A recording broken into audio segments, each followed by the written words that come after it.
28 नवंबर साल 2023 का दिन था और दोस्तों राजस्थान के अंदर एक जगह लगती है नसीराबाद। और इसी नसीराबाद के अंदर एक गांव आता है मोतीपुर गांव। इसी गांव के कुछ लोग सुबह सुबह यानी 28 नवंबर साल 2023 के दिन सुबह सुबह लोग खेतों पर जाने के लिए निकलते हैं। कुछ लोगों को फ्रेश होना था, कुछ लोग वैसे ही अपने खेतों पर जाने के लिए निकलते हैं। लेकिन इसी गाँव से सड़कता हुआ एक हाईवे रोड है और उसी हाईवे रोड पर अचानक से कुछ लोगों की नज़र पड़ती है कि झाड़ियों के अंदर एक डेड बॉडी पड़ी हुई है। लोग पास और नज़दीक जाकर देखते हैं तो ये जो डेड बॉडी थी लगभग 7 से 8 साल के लड़के के आसपास की रही होगी। अब दोस्तों इस तरीके का दृश्य जब लोग देखते हैं उसके बाद में सीधा पुलिस को फ़ोन कर देते हैं। दोस्तों पुलिस पहुंचती है, डेड बॉडी को अपनी कस्टडी में लेती है, सीधा उस डेड बॉडी को पोस्टमार्टम के लिए भेजती है। लेकिन दोस्तों पुलिस यहाँ पर इस केस में जब इन्वेस्टिगेशन शुरू करती है और दोस्तों जब लोगों से पूछताछ करने के बाद भी इस केस के अंदर कुछ नहीं मिलता तो पुलिस इस केस को सुलझाने के लिए अपना एक नया पैतरा चलती है। और दोस्तों उस पैतरे में पुलिस कामयाब रहती है और आखिरकार जब पुलिस इस केस का खुलासा करती है तो यकीन मानिए दोस्तों जिस किसी ने भी इस केस को सुना था वो दंग था, हैरान था, परेशान था कि आखिरकार इस केस के अंदर ये शख्स भी हो सकते हैं। तो इस केस के ट्विस्ट एंड टर्न्स आप लोग जब सुनेंगे तो आप लोग अपने कानों पर हाथ रखेंगे। पूरी कहानी मैं आप लोगों को सिलसिलेवार तरीके से सुनाऊंगा। लेकिन दोस्तों आप लोगों से रिक्वेस्ट है कि अगर आप लोग इस चैनल पर पहली बार आए हैं तो चैनल को सपोर्ट दिखाएं, अपना प्यार दिखाएं, चैनल को सब्सक्राइब कर लें। दरअसल दोस्तों आज की कहानी की बात करें तो आज की कहानी की शुरुआत होती है 28 नवंबर साल 2023 से। और इसी 28 नवंबर साल 2023 को राजस्थान का नसीराबाद और यहीं पर जो गाँव मोतीपुर पड़ता है, जब यहाँ पर लोगों को वो डेड बॉडी मिलती है और लोग जब पुलिस को इन्फॉर्म करते हैं, पुलिस आकर उस डेड बॉडी को कस्टडी में लेकर सीधा जब पोस्टमार्टम के लिए भेजती है तो उससे पहले पोस्टमार्टम से भेजने से पहले पुलिस ने इस एरिया के जितने भी लोग वहाँ पर इकट्ठा हुए थे उन सारे ही लोगों से ये पूछा था कि तुम में से कोई ऐसा है जो इस लड़के को जानता है। लेकिन वहाँ के जितने भी लोग थे वो कहते हैं कि साहब इस लड़के को हमने पहले कभी इस एरिया के अंदर देखा ही नहीं। लिहाजा उसके बाद में पुलिस जो थी वो डेड बॉडी को पोस्टमार्टम के लिए भेज देती है और उसके बाद में इस लड़के के जो फोटोग्राफ्स क्लिक किए थे वो आसपास के थानों को भिजवाती है ताकि पुलिस को ये सूचना मिल सके कि कहीं पर किसी की गुमशुदगी की कोई रिपोर्ट लिखवाई गई है या फिर नहीं लिखवाई गई है। क्योंकि एक डेड बॉडी अगर मिली है तो ज़रूर से ज़रूर किसी घर का कोई बच्चा गुमशुदा होगा। जब गुमशुदा होगा तो पुलिस में रिपोर्ट लिखाई गई होगी। पुलिस में रिपोर्ट लिखाई गई होगी तो हमें पता चलेगा, परिवार वाले आएंगे, कत्ल का मोटिव पता चलेगा, उसके बाद में परिवार वालों से कुछ इन्फॉर्मेशन मिलेगी, उसके बाद हम कातिल को पकड़ लेंगे, केस जो होगा वो सॉल्व हो जाएगा। लेकिन दोस्तों पुलिस जितना आसान इस केस को समझ रही थी उतना आसान ये केस था नहीं। दरअसल जितने भी पुलिस थानों के अंदर पुलिस ने सूचना भिजवाई थी उन सारे ही पुलिस थानों से पुलिस को ये सूचना मिलती है कि इस तरीके की किसी भी लड़के की कोई भी गुमशुदगी की रिपोर्ट किसी भी पुलिस थाने के अंदर दर्ज नहीं कराई गई है। अब दोस्तों जब इस तरीके का मामला, अब पुलिस बड़ा हैरान। उसके बाद में इस लड़के के जो फोटोग्राफ्स थे सोशल मीडिया के ऊपर अपलोड किए जाते हैं, चाहे इंस्टाग्राम हो, फेसबुक हो या फिर व्हाट्सअप, हर जगह पर इस लड़के की तस्वीर को वायरल किया जाता है। अब जैसे ही तस्वीर को वायरल किया जाता है तो आखिरकार पुलिस को यहाँ पर कामयाबी मिलती है, इस लड़के की शनाख्त हो जाती है। पुलिस को पता चलता है कि इस लड़के का नाम विशाल है और इसकी उम्र लगभग 8 से 10 साल के आसपास रही होगी। इसके पिता का नाम नाथूराम रैगर है। दरअसल जो नाथूराम रैगर है ये कीकड़ी ज़िला जो पड़ता है वहीं पर भिनाया थाना है, उसी के अंतर्गत इनका गांव आता है रामलिया गांव। उसी गांव का रहने वाला नाथूराम रैगर और उसी का ये 8 साल का बेटा विशाल की जब शनाख्त नाथूराम रैगर के रूप में होती है, उसके पिता के रूप में होती है, तो उसके बाद में पुलिस वाले जो थे वो नाथूराम रैगर से कांटेक्ट करते हैं और उसके बाद में पूछते हैं कि तुम्हें तुम्हारे बेटे के बारे में कोई सूचना है। तो नाथूराम रैगर बताते हैं कि दरअसल उनका जो बेटा है वो अपनी माँ के साथ गया हुआ है। अब जैसे ही पुलिस ये मामला सुनती है और दूसरी तरफ पुलिस को डेड बॉडी मिली है तो पुलिस वाले बताते हैं कि हमें तुम्हारे बेटे की डेड बॉडी मिली है। जैसे ही ये बात नाथूराम रैगर सुनता है तो वो तो एकदम से चिल्ला उठता है। दोस्तों किसी भी पिता का अगर 8 से 10 साल का बच्चा उसका कत्ल हो जाए तो उस पिता के दर्द का, उस पिता की तकलीफ का अंदाज़ा आप लोग लगा सकते हैं। लिहाजा नाथूराम रैगर रोने लग जाता है। अब पुलिस जो थी वो नाथूराम रैगर को छुपाती है, ढांढस बंधाती है, उसके बाद में कहती है कि तुम चिंता मत करो, कातिल जो भी होगा वो पकड़ा जाएगा। लेकिन यहाँ पर पुलिस पूछताछ करती है कि तुम्हारा बेटा विशाल आखिरकार घर से कब गया था, किसके साथ गया था, तुम्हारी किसी से कोई दुश्मनी, कोई रंजिश, हाल फिलहाल में किसी से कोई झगड़ा हुआ हो या फिर कोई पैसों का लेन देन हो या फिर कोई किडनैपिंग का मामला, कोई फ़ोन तुम्हारे पास आया।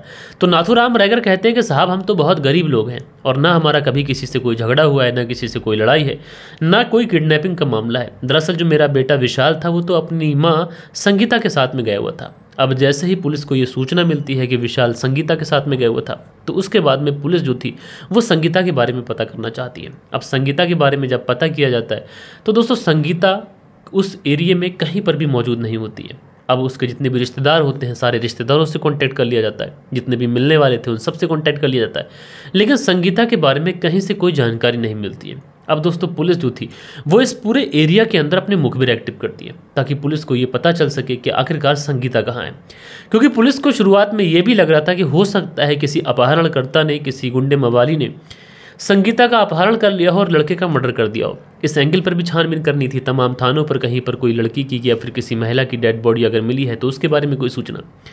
लेकिन दोस्तों ना तो कहीं से संगीता के बारे में कोई इन्फॉर्मेशन मिलती है, ना तो किसी डेड बॉडी के बारे में कोई इन्फॉर्मेशन मिलती है। लिहाजा पुलिस अब इस पूरे मामले में अपने मुखबिर एक्टिव करती है। अब जैसे ही पुलिस इस पूरे एरिया के अंदर मुखबिर एक्टिव करती है तो पुलिस को एक ऐसी सूचना मिलती है कि जिससे ये जो पूरा केस था ये 90 डिग्री तक पलट जाता है। दरअसल पुलिस को सूचना मिलती है कि जो संगीता है ये एक व्यक्ति के साथ में टच में थी और इस व्यक्ति का नाम है लाला राम, जो कि पड़ोस के ही गांव टोटली का रहने वाला है। अब जैसे ही पुलिस को ये पता चलता है कि वो लाला राम के टच में थी तो पुलिस सोचती है कि एक बार लाला राम से पूछताछ कर लेते हैं। उसके बाद में पुलिस जो थी वो लाला राम के घर पर पहुंचती है। और दोस्तों जब पुलिस लाला राम के घर पर पहुंचती है तो वहां पर पता चलता है कि लाला राम भी पिछले कई दिनों से गायब है। अब ये सूचना जब पुलिस को मिलती है तो पुलिस अब अलर्ट हो जाती है। पुलिस को लगता है कि इस पूरे मामले के अंदर कहीं ना कहीं संगीता और लाला राम ये दोनों मिले हुए हैं। लिहाजा पुलिस अब तमाम थानों में तमाम जगहों पर अलर्ट भिजवा देती है। उसके बाद में ये जो लाला राम और संगीता थे आखिरकार इन्हें अरेस्ट कर लिया जाता है और विजयनगर जो इलाका है जो अजमेर में पड़ता है वहाँ से अजमेर पुलिस इनको अरेस्ट करती है। अरेस्ट करने के बाद में इन्हें पुलिस थाने लेके आती है और पुलिस थाने लाने के बाद में जब इन दोनों के ऊपर सख्ती दिखाई जाती है तो ये दोनों पुलिस के सामने टूट जाते हैं। दरअसल ये दोनों भागने वाले थे और दोनों एक दूसरे से बेइंतहा मोहब्बत करते थे।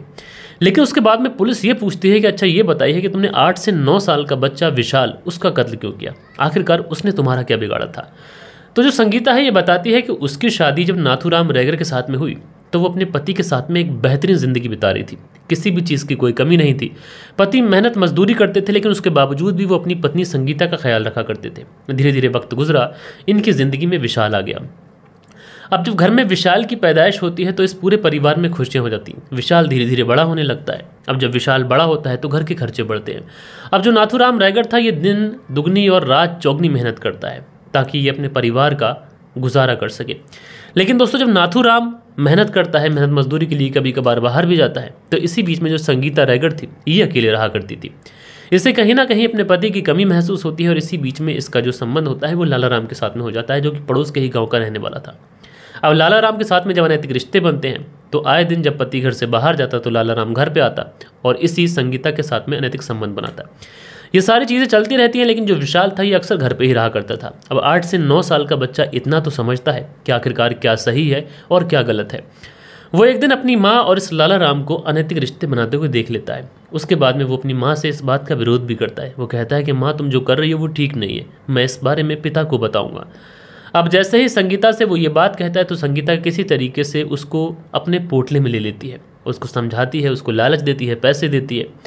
लेकिन कहीं ना कहीं संगीता को ऐसा लग रहा था कि विशाल मानेगा नहीं और वो मेरे पति को इस बारे में बता देगा तो बड़ी बदनामी हो जाएगी। लिहाजा जो संगीता थी अब अपने प्रेमी लाला राम के साथ मिलकर अपने बेटे की कत्ल की प्लानिंग करती है। उसके बाद 27 नवंबर साल 2023 को ये लोग इसे लेते हैं विशाल को और उसके बाद में ये निकल जाते हैं राजस्थान के नसीराबाद के मोती नगर इलाके में और वहीं पर ले जाने के बाद में इस विशाल की गला दबाकर हत्या की जाती है। दोस्तों विशाल की जो हत्या हो रही थी वो उसी की माँ संगीता रैगर की चुनरी से हो रही थी और संगीता रैगर देख रही थी और ये सब कुछ उसके बेटे के साथ में उसका प्रेमी कर रहा था। बहरहाल दोस्तों पुलिस ने जब इस पूरे केस का खुलासा किया तो लोग बड़ा हैरान थे। इस माँ को और इस प्रेमी को तो जेल भेजा गया, लेकिन ज़रा सोचिए नाथूराम रैगर जिसका 8 साल का बच्चा, उसका क्या कसूर था। नाथूराम रैगर तो बस रोता ही रह रहा था। वो कह रहा था कि ऐसी कल्प्रिट महिला को सख्त से सख्त सज़ा मिलनी चाहिए। लेकिन दोस्तों इस पूरे मामले में जो एसपी चूनाराम जाट होते हैं उन्होंने एक महत्वपूर्ण काम किया। उन्होंने इस पूरे केस को सुलझाने के लिए अपनी एड़ी चोटी का जोर लगा दिया और उसके बाद में इस केस का खुलासा हो पाया। बहरहाल दोस्तों आप लोग इस पूरी स्टोरी के बारे में क्या कहना चाहते हैं कमेंट्स में बताइएगा। मिलते हैं कल के दिन किसी और स्टोरी के साथ में। जब तक के लिए अपना ख्याल रखें, देश का ख्याल रखें। जय हिंद, जय भारत।